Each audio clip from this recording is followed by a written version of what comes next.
আমার কাছে এই খবর আসছে যে আপনি ছাত্রদের গুলি করার পর্যন্ত নির্দেশ দিয়েছেন। আপনি ছাত্রদের গুলি করার পর্যন্ত নির্দেশ দিয়েছেন।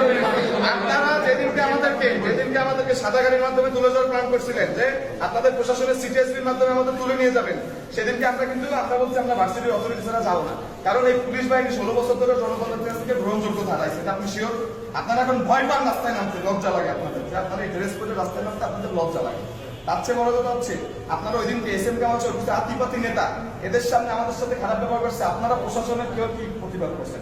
প্রশাসন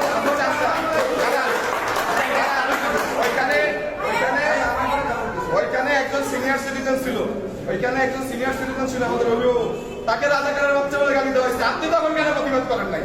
আমি দাঁড়ান, আপনাদের প্রশাসন ছিল, দেখি আপনি একটু সামনে আসেন।